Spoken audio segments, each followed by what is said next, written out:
Angel, anak patawad ha. Kailangan mo na kitang iwan. Ma, wag po. Hindi ko kaya nawala ka. Ma, wag ka pong umalis. Wag mo akong iwan kay tita. Anak, konting tiis lang, babalikan kita. Ma, please. Angel, ako muna ang mag-aalaga sa'yo ha. Ayoko po, tita. Sasama ako kay mama. Hindi pwede, Angel, malayo ang pupuntahan ni mama mo. Tita, pwede po ba ako makahingi ng fried chicken? Para lang yan sa anak ko. Tama na yung gulay para sa'yo. Huwag kang maluho. Opo, pasensya na. Masarap kaya yung fried chicken? Bakit hindi ako binigyan ni tita? Hindi naman ako nanghihingi ng madami. Angel, hugasan mo nga yung mga plato. Ngayon na po ba? Oo, ngayon na. Tatapusin ko po agad. Konti na lang, matatapos na. Ay! Nabasag ko! Ano gagawin ko?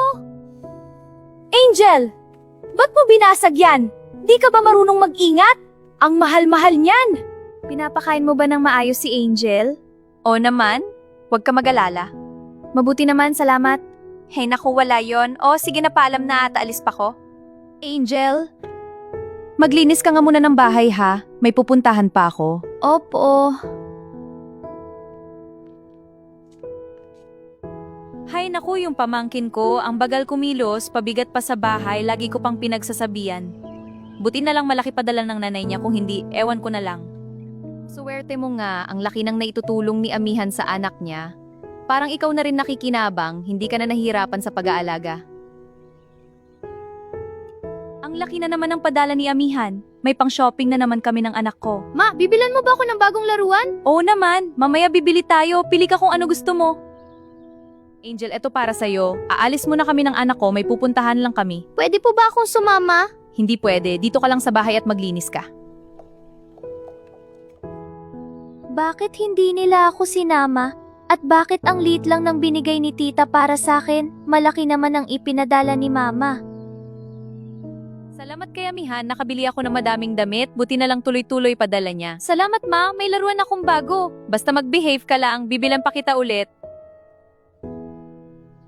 Ilang taon pa bago umuwi si mama? Ayoko nang tumira dito.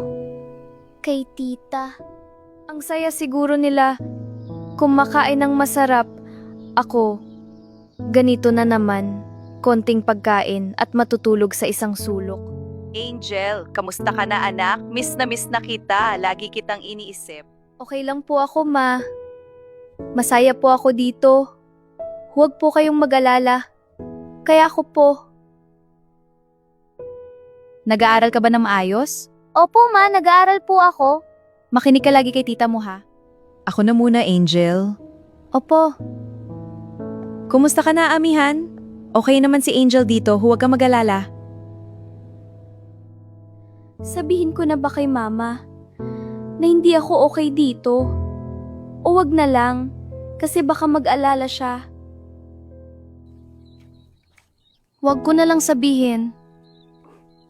Okay lang naman ako, nagpapakahirap din si mama sa ibang bansa. Follow AI Verse for more videos like this. Paalam!